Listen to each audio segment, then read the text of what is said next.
Hi, I'm Louis Stepp, owner of the Craftsman Gallery, and I'd like to introduce you to the Router Boss. The DeWalt router, or a router of your choice, is positioned the right way up as the manufacturer intended.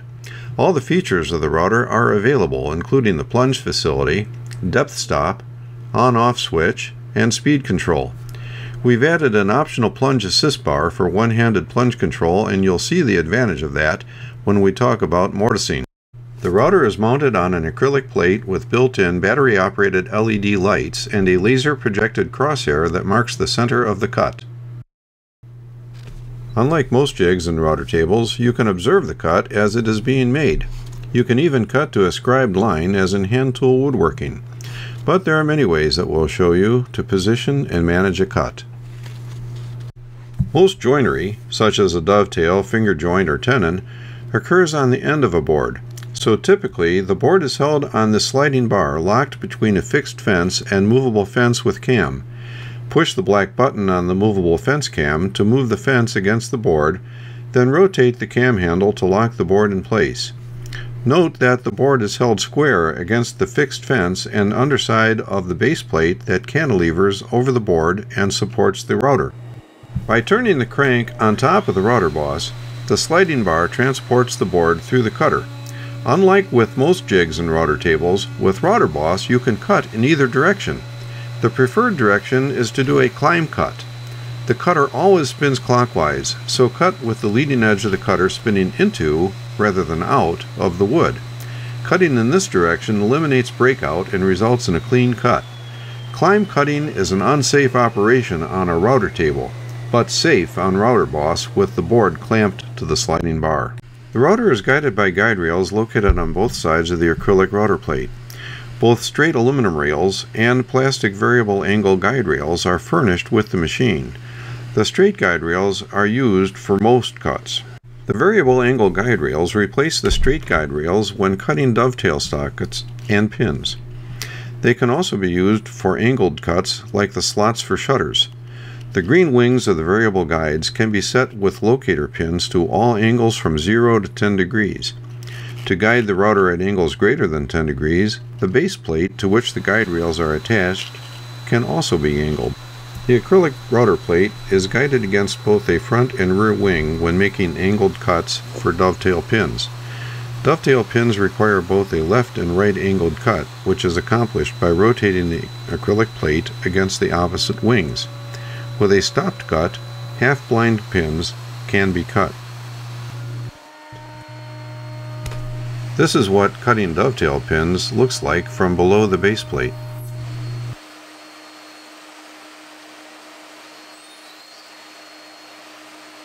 The machine comes with two green plastic stops that can be positioned on the aluminum base plate when using the variable guides, or if we replace with the straight guide rails, they can be used in the T-tracks.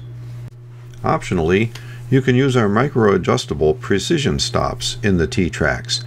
The T-track stops operate against a stop bar, which is either secured in the edge guide holes of the router or is attached to the acrylic router plate.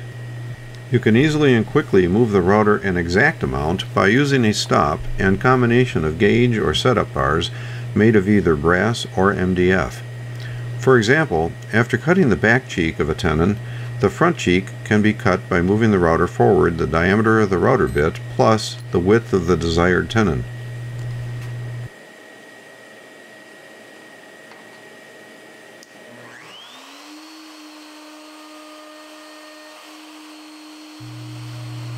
Once positioned and before operating the sliding bar, the acrylic router plate and router are locked down by a star knob operating in an elongated slot in the acrylic plate.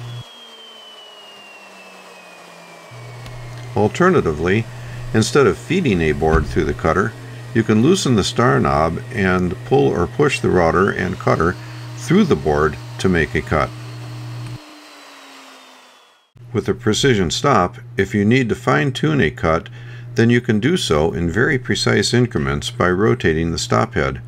A quarter turn of the stop head equals 1/4 of a millimeter, or 1/100th of an inch. Setting of the depth of cut can be done with setup bars and the depth stop mechanism on the router. On this DeWalt, we've removed the turret from the router depth stop to make this easier. Zero the bit on the top of the wood, then set the depth stop using an appropriate combination of setup bars. Or you can use a mating board to set the depth of cut. For dovetail pins, use the socket board. Adding a playing card will cause the pins to stand proud. There are a number of ways to position the sliding bar for cuts. For dovetails, you start by creating a pattern board for the pin locations, then use the projected laser crosshair or a pointed centering bit to translate the pattern to marks on the face of the machine or to readings on the rulers on the face of the machine, or to marks on storyboards which replace the rules, or to digital readings on our optional digital display for the sliding bar. When using the rules or digital, we zero the cursor or digital for the first cut location, then all subsequent cut locations are offsets from the zero location. Once you have recorded the cut locations, you can repeat the same cuts as many times as necessary. Dovetail sockets and pins are cut at the same location. The sockets are cut with a dovetail cutter and the pins with a straight cutter. The pattern lines represent center of the pin or socket. Recording cut locations from a pattern board is usual for dovetails, but you can also cut directly to a scribed line, marks on the board, ruler readings, or digital readings without recording. The newest and perhaps the best way of positioning dovetail cuts is to create your dovetail pattern on your computer. Print the pattern on label stock, then cut it out and paste it on one of the Routerboss rules or storyboards. To use the printed pattern, you zero your cursor, then align the cursor on each cut line. Above each cut line is an equivalent digital reading, so you can use both the printed pattern and the digital display for positioning. We've also introduced a micro adjuster for very precise movement of the sliding bar.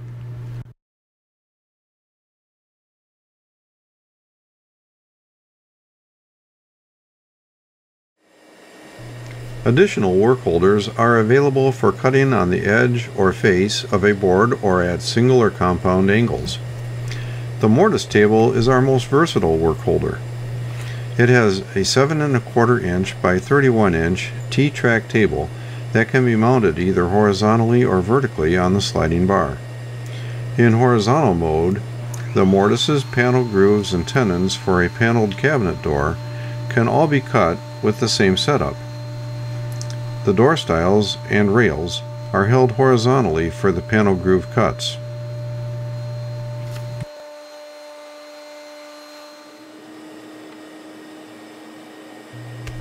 After cutting the panel groove in the stiles, mortises are cut in the groove location at each end of the stile. Our optional plunge assist bar makes this mortising easy. You can incrementally depth the cutter while feeding the wood with the crank. Spiral upcut cutters help clean out the waste.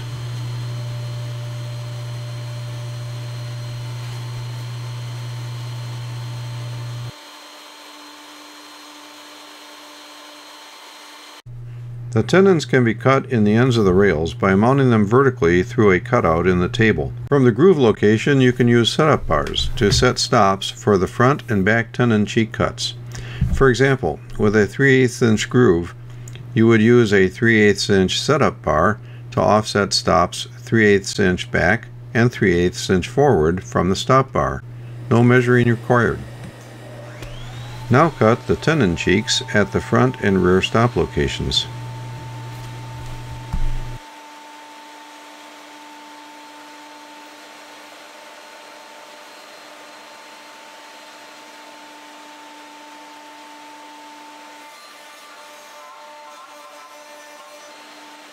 Remove the back spine from the mortise table, mount the T-track table vertically on the sliding bar, and you have a different work holder on which you can use toggle or universal track clamps to secure a board either vertically against a fence or at left or right miter angles defined by locator pins in the table surface. With a large glue surface, the lap miter makes a strong door and is easy to cut with this setup. For the stiles, position the wood against the 45-degree locator pins and underside of the base plate. Set the router bit depth with the cutter at the corner of the 45-degree held board, then make the cut. With the ends of the rails cut at 45 degrees, position the wood against the fixed fence or 0-degree locator pins and the underside of the base plate. Set the cutter depth at the bottom of the miter, then make the cut. The joint appears as a mortise and tenon joint on one side and as a miter joint on the other side. A riser plate is available to increase maximum depth of cut from 1 1/4 inch to 2 inches, plus a fence can be attached to the riser plate for profiling the edge of boards. We'll profile with this cutter, a style bit that cuts both a panel groove and a profile at the same time. For setup, we zero the bearing against the wood with the slot cutter part zeroed on top of the wood, then we set depth of cut with a 1/2 inch setup bar.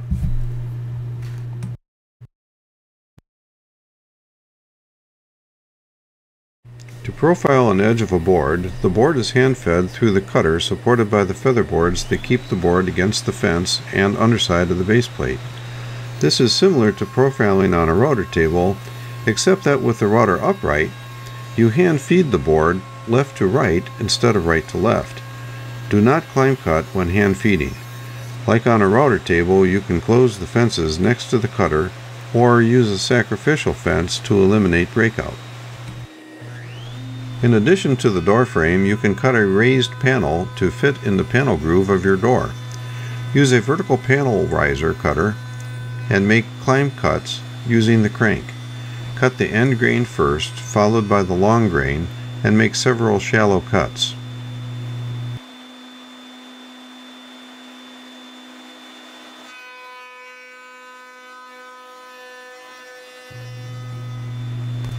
Now for the long grain cut. With a climb cut, you'll be amazed at the cut finish. You should not climb cut on a router table, but it's safe here. A sliding dovetail is often used in bookcases because it cannot pull apart. Dovetail sockets are cut in the side pieces, and a dovetail tenon is cut on the ends of the shelves. To support the side pieces, we use the bristle brush from the riser plate kit, and we clamp the side piece to the base plate. Both parts of the sliding dovetail are cut with a dovetail cutter. Zero the bit on top of the wood, then use a gauge bar to set the router plunge depth. Push off the wood, depth the cutter, then make the cut.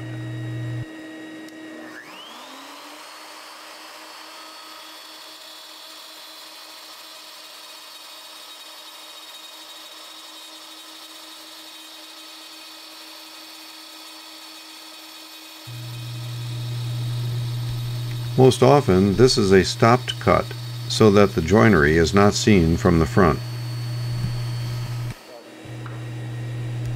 The dovetail tenons on the shelves are cut after the socket cuts. With the cutter at socket depth, or slightly less, make a shortcut into the center of one end of the shelf board. Now raise the cutter, then align the cutting edge with each edge of the short cut. As you do this, set corresponding front and rear stops in the guide rails.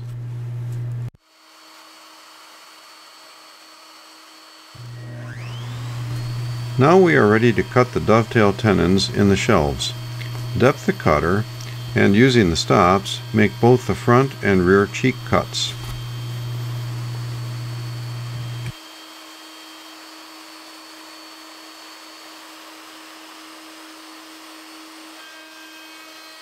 You should start with a test board. If the joint then fits tight or loose, you can make micro adjustments with the precision stops. That completes my introduction to the router boss, but it's only the beginning. What you can accomplish with a router boss is only limited by your imagination. The magic of router boss is in the creative way that it lets you work. It offers machine control without limiting your capabilities. If you can conceive it, Router Boss can help you do it. Easier, faster, and with greater control. For more information, visit our website, chipsfly.com.